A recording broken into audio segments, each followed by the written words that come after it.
On Mother's Day, my daughter gave her mother-in-law a $20,000 ring and a luxury cruise. Meanwhile, I received a $5 plastic flower and a generic note. The next day she called me 28 times pleading, "Please mom, don't sell the company. I'm truly glad you're here listening. Stick with me to the end, and drop a comment with your city so I can see just how far my story travels." I'm 67 now, and I honestly believed I had already experienced every kind of heartbreak life could offer. I was wrong. Mother's Day began like any other Sunday.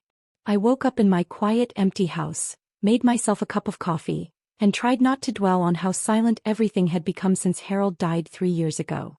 That silence used to feel peaceful, comforting even. Lately, though, it just reminded me of all the conversations we'd never have again. The night before, my daughter Olivia had called. Her voice was distant, polite, almost like she was speaking to a stranger. "Mom, we're having brunch at David's mom's house tomorrow. You should come. 1 o'clock sharp." The way she said it, "should come," not "we'd love to have you," felt more like a formality than a real invitation. Just an obligation wrapped in niceties. I arrived at Patricia's house exactly at 1 o'clock. The driveway was already full of expensive cars, and I could hear loud, cheerful laughter coming from the backyard. Patricia had always been everything I wasn't: elegant, graceful, perfectly put together without ever seeming to try. Her home looked like something out of a magazine. Sleek white marble countertops, fresh flowers everywhere, not a thing out of place. When I stepped through the gate, I saw everyone gathered around the patio table. Olivia was sitting right next to Patricia, their heads tilted toward one another, sharing some quiet little joke. My son-in-law David was at the grill, flipping burgers like the ideal son Patricia had clearly raised him to be. "Colleen," Patricia called out, wearing a polished smile that looked like it had been practiced in the mirror. "So glad you could make it." Olivia glanced up, gave me a quick nod and said, "Hi Mom. You can sit over there." She pointed toward an empty seat at the far end of the table, away from where everyone else was gathered. I sat down without saying much, just watching as the conversation flowed around me like I wasn't there. David's sister was present with her kids, along with Patricia's bridge club friends and even a couple of neighbors. Everyone seemed to fit right in. Everyone except me. Then came the moment for gifts. "Oh Patricia, we have something special for you," Olivia said, standing with a kind of giddy energy I hadn't seen in her for years. David walked up beside her, holding a small velvet box and an envelope. Patricia let out a gasp when she opened the box. Inside was a dazzling diamond ring, the kind that sparkles even from across the room. "Olivia, sweetheart, this is too much," Patricia said, her eyes wide with emotion. "It's not too much," Olivia replied, hugging her. "Not for the woman who raised such an amazing man." Then she handed her the envelope. Inside were 2 tickets for a 2-week Mediterranean cruise, first-class accommodations and all. Patricia started crying. Everyone clapped. Olivia stood glowing with pride, absolutely beaming. And in that moment I felt something icy settle deep in my stomach. That ring had to cost at least 20 grand, probably more. "And now for Grandma Colleen," David said, his voice sounding a little less enthusiastic. Olivia walked toward me carrying a small gift bag. I reached inside and pulled out a plastic flower, the kind you'd find at a dollar store. There was also a card, something generic that looked like it had been picked up last minute at a drugstore. I opened it. The printed message read, "Happy Mother's Day." Underneath, in Olivia's handwriting, were the words, "Thanks for everything, Mom." That was it. Thanks for everything, like I'd just bagged her groceries at the store. The table grew quiet. I could feel the weight of everyone's eyes on me, waiting to see what I'd say. Patricia cleared her throat. Even David looked a little uncomfortable. I forced a smile and whispered, "It's lovely. Thank you, dear." But Olivia had already turned back toward Patricia and launched into an excited story about the cruise. The conversation moved on without me, and I just sat there holding that cheap plastic flower, feeling smaller than I had in years. I stayed another hour watching my daughter shower a woman she'd known for 12 years with warmth and affection, while treating me like I was barely there. When I finally stood and said I needed to go, Olivia didn't even look up. "Thanks for coming, Mom. Drive safe." The drive home passed in a blur. All I could think about was that diamond ring, those cruise tickets, and the way Olivia had looked so joyful handing them over. When was the last time she looked at me like that? When had she ever put that kind of thought into a gift for me? I parked in my driveway and sat there for a long while, just staring at that ridiculous plastic flower. 43 years of being her mother, and that's what I got. A last-minute trinket from the clearance aisle. I couldn't sleep that night. I kept seeing that moment over and over again. I wondered where I had gone wrong. I'd built a successful company from the ground up, employed dozens of people, poured time and energy into my community. But somehow I'd failed at the one thing that mattered most: earning my daughter's love. Around midnight I got up and walked into my home office. I stood there for a long time looking over the shelves, financial documents, tax records, business contracts. Everything I'd worked so hard for. And then I started to wonder, what was it all really for? That one sleepless night turned into many. I couldn't stop thinking about that plastic flower. About the way Olivia looked at Patricia with such real affection. It gnawed at me. And finally I realized, I needed answers. I wasn't looking for some emotional confrontation or dramatic apology. I wanted real answers. The kind that show up in bank statements and years-old receipts. So that Saturday I spent the entire day in my home office, pulling open filing cabinets I hadn't touched in ages. Harold used to tease me for being such a pack rat, holding on to every slip of paper. "You never know when you'll need proof," I'd tell him. But never in a million years did I think I'd need proof of being a mother. The first folder I opened was labeled Olivia, College. It was full of tuition records, room and board receipts, and dozens of little things I'd long forgotten about. Books, a laptop, even old parking tickets from her campus lot. Altogether, $47,000. And that didn't even count the car I bought her junior year when hers finally gave out. But that was just the start. Next came a file marked Wedding O&D. That one stung. I'd spent $58,000 on a single day. Venue, flowers, catering, her dress, the photographer, everything. I'd insisted on covering it all myself. I wanted her to have the perfect day. David's parents contributed a case of wine. Then I got to the house documents. When Olivia and David were newly married, they wanted a home in the upscale Riverside district. But with their combined income, the mortgage was out of reach. So I co-signed. 2 years later, when David's business hit a rough patch, I quietly took over the mortgage payments for 6 months. They never found out, I made sure of that. Then came the car loans. 3 different vehicles over the years. Always the same story, just until we get back on our feet. But those loans never got repaid. I never pushed. I just added the payments into my own monthly bills, never mentioning a thing. But it was the emergency fund that really knocked the wind out of me. In 2019, David's landscaping business was circling the drain. He'd made some bad investment decisions and put his trust in the wrong people. They were staring down bankruptcy. Olivia called me sobbing, begging for help. That same day I wired them $85,000. No contract, no repayment terms, just a mother helping her child. 6 months later they bought a boat. I leaned back in my chair and stared at the number on the calculator. Over 15 years I had poured nearly $400,000 into Olivia and David's lives. College, the wedding, the house, the cars, the business rescues, and too many smaller things to even remember. $400,000. More money than some people ever see in a lifetime. And this Mother's Day? I got a plastic flower. But honestly, the painful part wasn't the money. I'd made solid investments. Built a successful consulting firm from the ground up. I could afford to be generous. No, what broke me was realizing how invisible my generosity had become to Olivia. It wasn't kindness anymore. It was expected. Taken for granted. I picked up my phone and scrolled through our texts from the past year.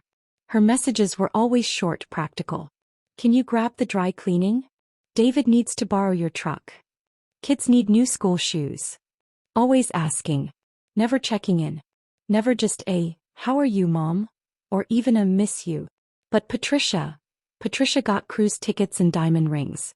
I found myself opening my laptop. I checked the mortgage records on Olivia's house. Still in my name. Of course.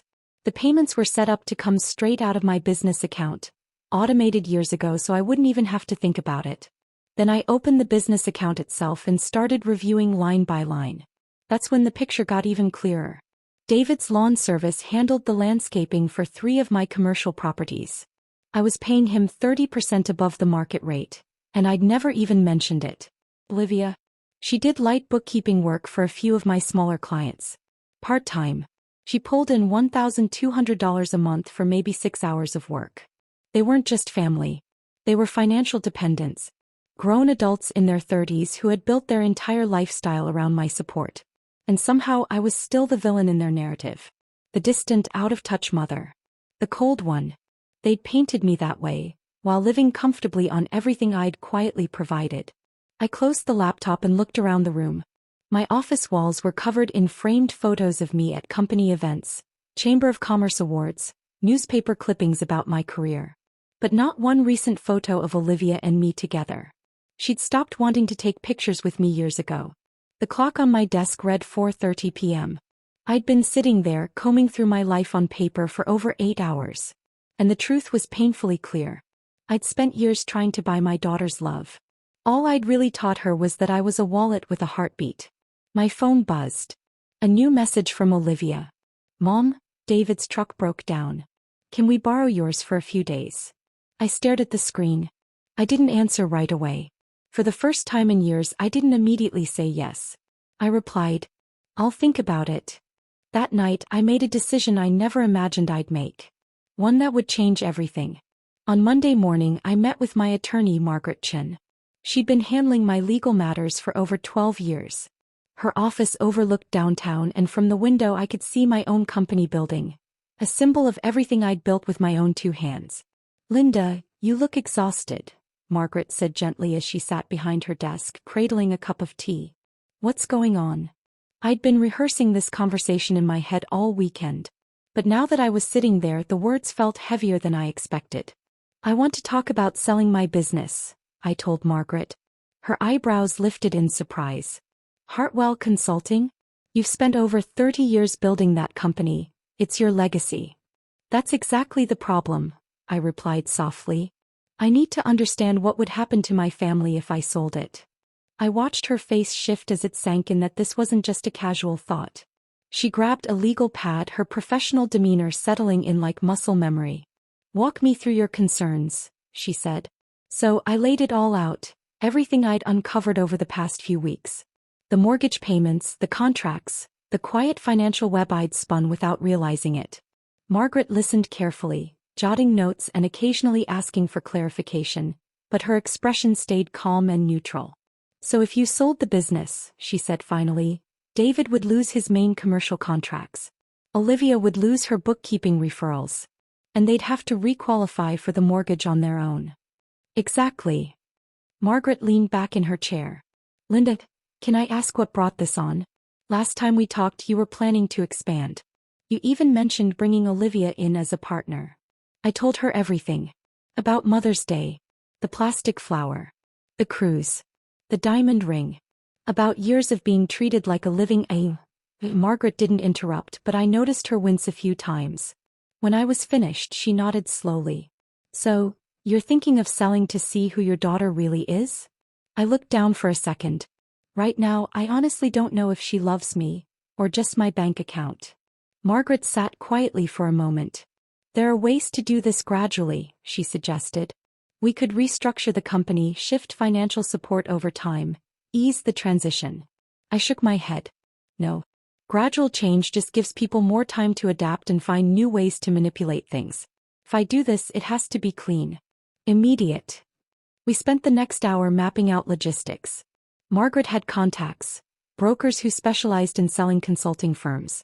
She estimated the process could take anywhere from 3 to 6 months, depending on how fast I wanted to move. I'll need absolute confidentiality, I told her. No one can know anything until it's final. Of course, she said. But Linda, once you do this, there's no undoing it. Are you ready for how Olivia might react? I glanced out the window and thought of that plastic flower still sitting on my kitchen counter. I'm ready for her to show me exactly who she really is. That afternoon I started making quiet changes. First, I called David's landscaping company, the one maintaining my commercial buildings. I told him I was looking into switching providers. Budget concerns, I said. I'll need competitive bids. The panic hit his voice immediately. Mrs. Hartwell, we can talk about pricing. Maybe lower our rates. It's not about the rates, David, I said. It's about exploring my options. Next, I contacted the smaller clients who used Olivia for bookkeeping. I told them I was restructuring my referral arrangements and that they'd need to find new services within 60 days. I kept it professional, all business. No personal explanations. That evening Olivia called. Her voice was tense, laced with anxiety. Mom, Mrs. Patterson told me you're not referring bookkeepers anymore. Did I do something wrong? Not at all, sweetheart, I said calmly. I'm just simplifying some business operations. But I need those clients. That's my income. I'm sure you'll find other opportunities, I replied. You're very capable. There was a long pause. Then she asked, Mom, are you okay? You've been acting kind of strange lately. I'm fine, Olivia. Just busy with some business matters. After I hung up, I sat alone in the kitchen looking at that cheap little flower. And for the first time in years I felt something I hadn't in a long time: control. Not the kind that comes from money or rescuing people. The kind that comes from deciding for once what I needed. The next few weeks fell into a rhythm. I met with potential buyers, went over financial documents, and slowly unraveled the connections between my company and my daughter's lifestyle. Margaret took care of most of the legal work, but I stayed involved in every step. I had to. This wasn't just a transaction. This was a turning point. The hardest part was keeping it all a secret. I'd never been good at hiding things from Olivia, even when maybe I should have. But this felt different. This felt necessary. About 3 weeks into the process my phone rang. It was David. Mrs. Hartwell, he began, hesitating. Someone at the Chamber of Commerce said you might be selling your business. Is that true? My heart skipped, but my voice stayed calm. People talk, David. You know how it is. But, if you were selling, you'd tell us, right? I mean, it would impact our contracts. If and when I make any significant business decisions, I said, you'll be notified appropriately. That night Olivia showed up at my front door. No call. No warning. Her hair was pulled back messily, and she wore an old college sweatshirt I hadn't seen in years. She looked exhausted. Mom, we need to talk, she said, walking past me into the living room. David's losing his contracts, my bookkeeping clients are leaving, and now there are rumors that you're selling the company. What is going on? I sat down across from her, folding my hands in my lap. I'm reevaluating my priorities. Her face reddened. What does that even mean? It means I'm 67 years old, I said quietly, and I'm tired of carrying everyone else's responsibilities. Her cheeks flushed deeper. Her jaw tensed. Is this about Mother's Day? About the gift? Olivia asked, her tone defensive. I'm sorry if it wasn't what you wanted, but money's been really tight lately. I nearly laughed out loud. Tight on money? While living in the house I paid for? Driving one of the cars I bought? Working jobs I arranged for both of them? But I didn't say any of that. I just looked at her and said calmly, this isn't about one day, Olivia. This is about understanding what really matters. She left about 20 minutes later. Frustrated, confused, clearly not understanding what I was trying to say. I stood at the window watching her drive off in the car I'd co-signed for, headed back to the house where I still paid the mortgage. Though not for much longer. The call came on a Tuesday morning while I was at Margaret's office, reviewing the final purchase agreement. She'd found a buyer, a large consulting firm looking to expand regionally. The offer was more than fair. Honestly, it was more generous than I'd expected. Just as I was signing the preliminary documents, my phone rang. The caller ID showed my home number, which didn't make sense. I was sitting in Margaret's office. I picked up. Hello, Mrs. Hartwell? This is James Morrison from Morrison & Associates. I'm calling about the acquisition of Hartwell Consulting. I felt the blood drain from my face. I'm sorry, who is this? James Morrison, he repeated. My firm is handling due diligence for the purchase. I may have dialed the wrong number. I was trying to reach your office.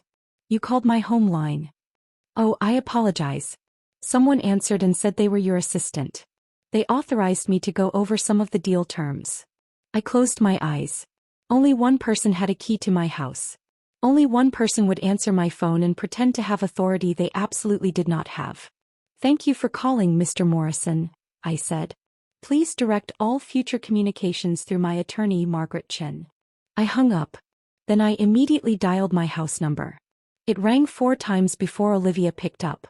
Mom's house, this is Olivia. What are you doing in my house? There was a pause. Then her voice changed, shifting into something lighter like she was trying to sound casual. Mom, I thought you were in a meeting. I just came by to water your plants. I don't have any plants that need watering. Another pause, longer this time. Okay, fine. I was looking for something. David said you might have some old tax documents he needed. And you answered my phone. Why? It wouldn't stop ringing. I figured it might be important. Her voice wavered. I could hear it, each lie crumbling as fast as she said it. I'm on my way home, I told her. We need to talk. The drive from Margaret's office to my house only took 15 minutes, but it felt like an eternity. I kept replaying that call in my head. The way Olivia had picked up the phone, pretending to be my assistant, giving some stranger permission to discuss confidential business matters. The nerve, the audacity of it. When I got home, her car was still in the driveway.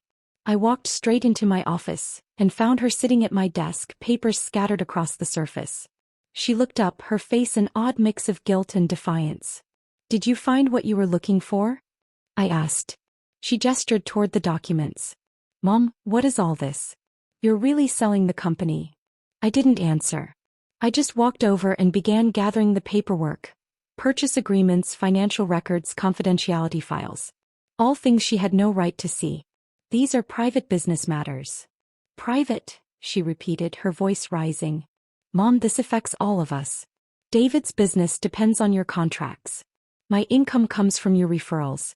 You can't just sell the company without talking to us. I stopped what I was doing and looked at her. Really looked at her. 35 years old, sitting in my chair at my desk, demanding answers about decisions that had nothing to do with her. When did I let this happen? I asked myself silently.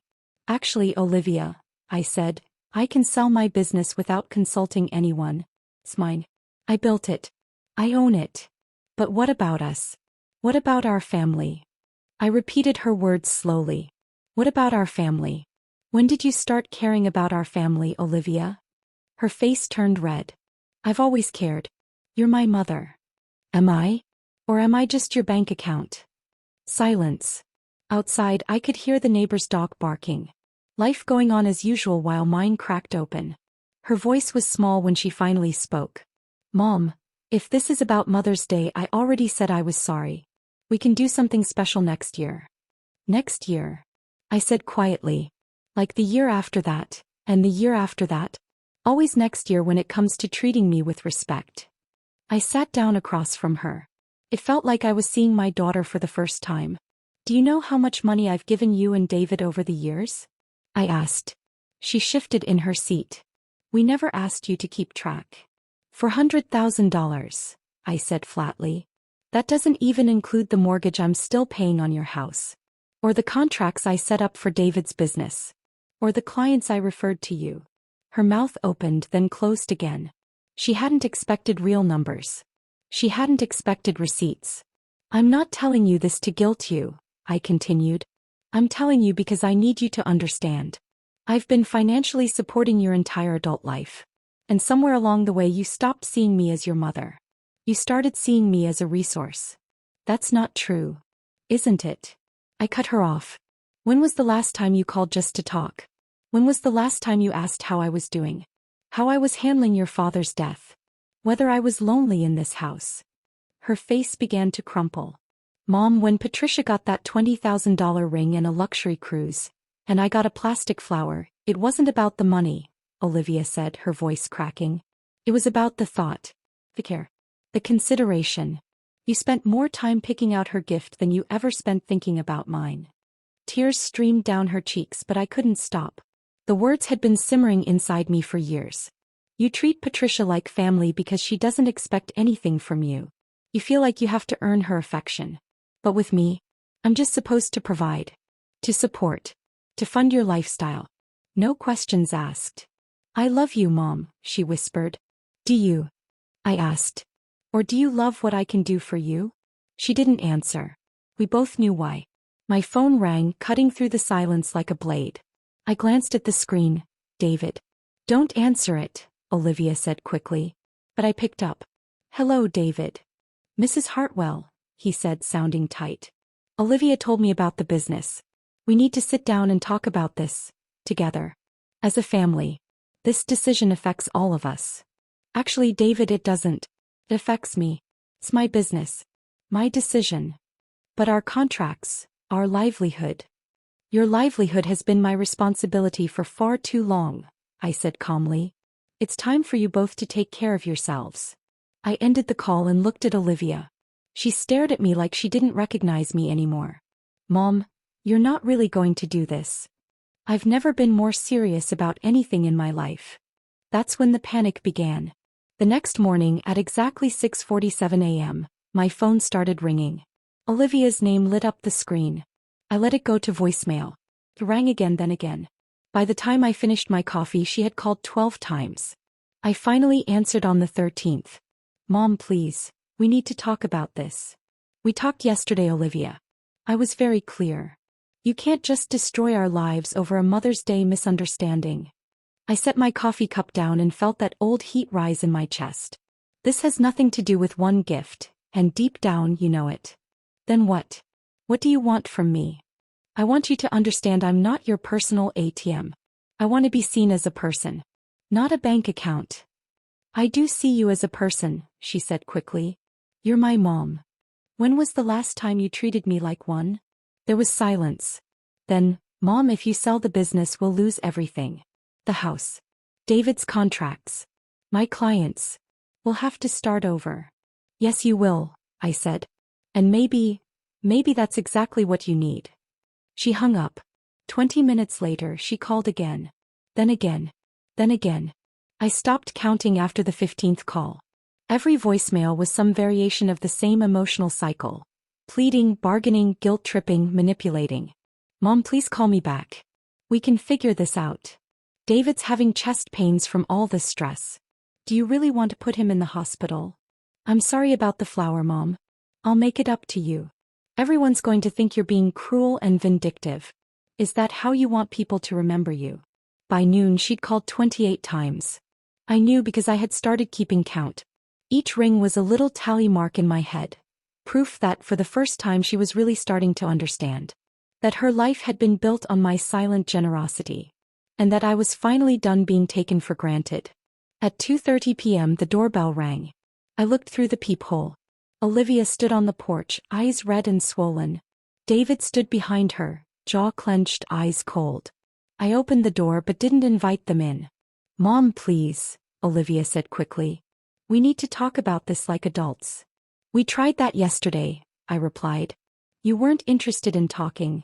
You were interested in digging through my private files and pretending to be my assistant. David stepped forward. Mrs. Hartwell, with all due respect, this affects more than just you. We have a family to think about. So do I said quieter this time. I have to think about what's best for my family too. And right now the best thing is for you both to learn how to stand on your own 2 feet. Olivia's face collapsed. Mom, I'm begging you. Please don't do this. You're begging now, I said softly. When was the last time you asked how I was doing? When was the last time you invited me to dinner that wasn't a holiday obligation? When was the last time you called just to say you love me? She opened her mouth, but no words came out. He knew. We all knew. I thought so, I said. You only call when you want something. You only visit when you need something. You only care when you're about to lose something. That's when David snapped. This is ridiculous, he spat. You're punishing us for being successful. For building a life together. Successful? I let out a small laugh, sharp and humorless. David, you're 37 years old and you've never made a single mortgage payment on your own home. Olivia's entire income comes from clients I gave her.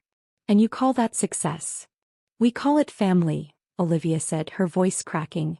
Families help each other. Help goes both ways, I said flatly. So tell me, Olivia, what have you done to help me? What have you given to this family besides taking from it? The question hung in the air like a stone no one could lift. She looked at David.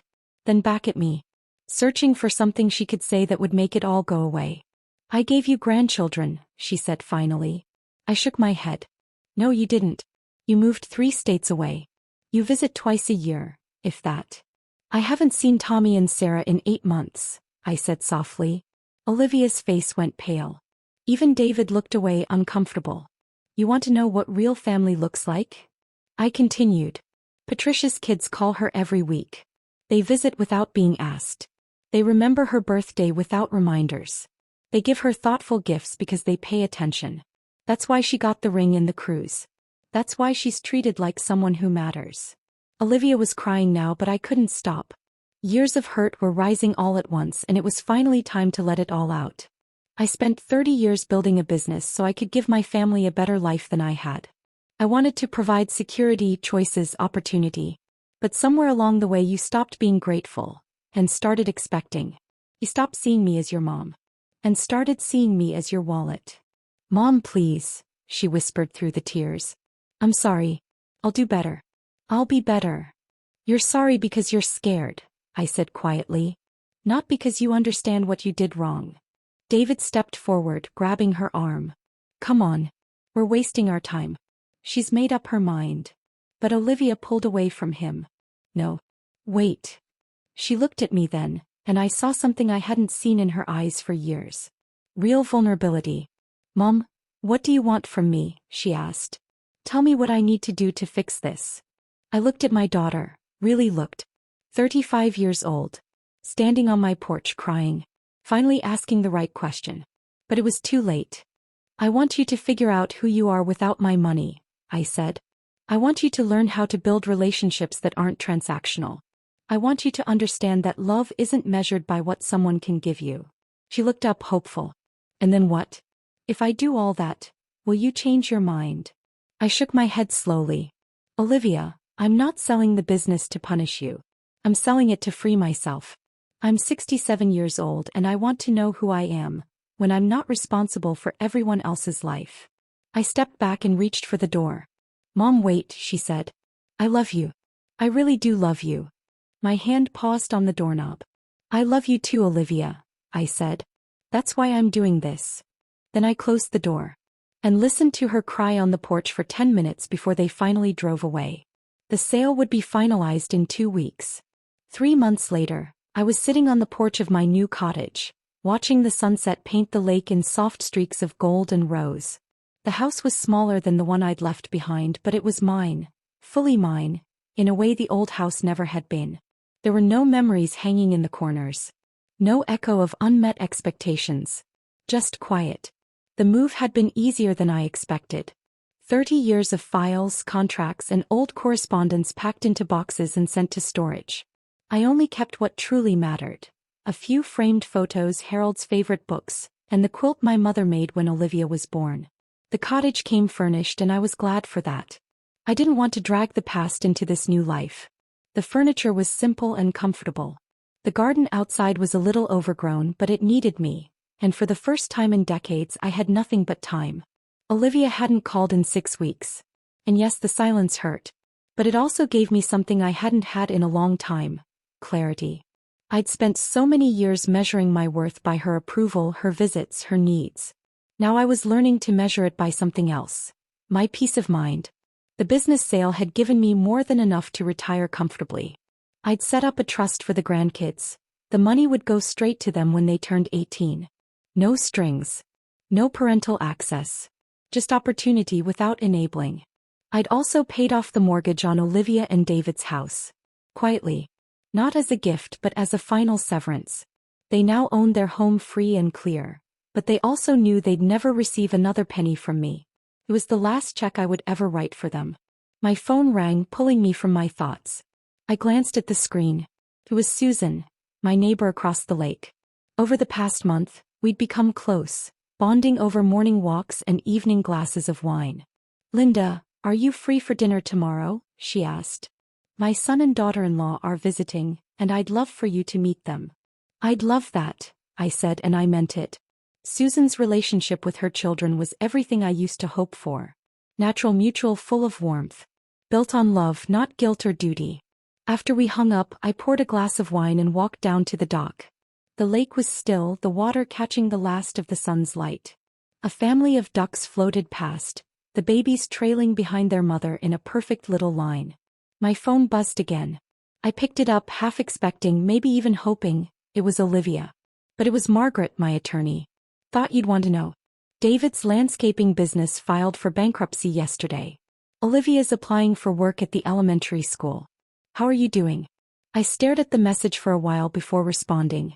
I'm doing well. Thank you for letting me know. I felt a deep, heavy sadness for them, but not guilt. They were grown adults who had made their own choices. Now they were learning to live with the consequences. Just like everyone else. Across the lake, a loon called out, its haunting cry echoing over the hills. I'd never heard a sound like that before I moved here. There were a lot of things I'd never experienced, while I was busy being responsible for everyone else's life. Tomorrow I was starting a pottery class in town. Next week I'd signed up for a book club. Small things, yes, but they were mine. Chosen because they sparked something in me. Not because someone needed me to do them. Not because someone expected it. The strangest thing about this new life was how light I felt. For so many years I'd carried the weight of everyone else's struggles. Their bad choices, their financial messes, their emotional burdens. And I truly thought that weight was love. But it wasn't. It was enabling. And in the end it had hurt all of us. Real love, I was starting to learn, sometimes means saying no. Sometimes it means letting people fall so they learn how to stand. Sometimes it means walking away, so they can finally figure out who they are without you holding everything together. 6 months later, a letter arrived in the mail. Not a text. Not a phone call. An actual handwritten letter. The return address was Olivia's, but the handwriting was different. Neat. Like she'd taken her time. Dear Mom, it began. I've been trying to write this letter for months, but I never knew how to say any of it. I kept wanting to ask you to come back. To fix everything. To make things like they used to be. But I finally understand now. The way things were before wasn't healthy for any of us. I set the letter down and took a deep breath before reading on. David and I are getting divorced. I'm sure you heard about the bankruptcy. About me working at the school. It's been the hardest year of my life, but also the most honest. I had to learn who I was without your money. Without your safety net. I had to figure out how to stand on my own. I'm not writing to ask for anything. I just want to say I'm sorry. I'm sorry for taking you for granted. I'm sorry for treating you like an obligation instead of a person. I'm sorry for all the years I spent being angry at you for things that weren't your fault. I understand now why you sold the business. You weren't punishing me, you were freeing both of us. I just wish it hadn't taken me this long to see it. I don't expect you to forgive me. I'm not asking you to. I just needed you to know. I finally understand. Family isn't about what someone can give. It's about showing up. Paying attention. Loving someone for who they are, not for what they can do. I hope you're happy, Mom. I hope you found peace. You deserve it. Love, Olivia. Peace. I kept the plastic flower. It's on my kitchen windowsill. And every time I see it, I remember the look on your face that day. I remember the exact moment I realized I'd broken your heart. I'm sorry it took me so long to care enough to try and fix it. I sat on my porch for a long time after reading it, watching the sun dip low over the water. Later that evening I went inside and wrote a response.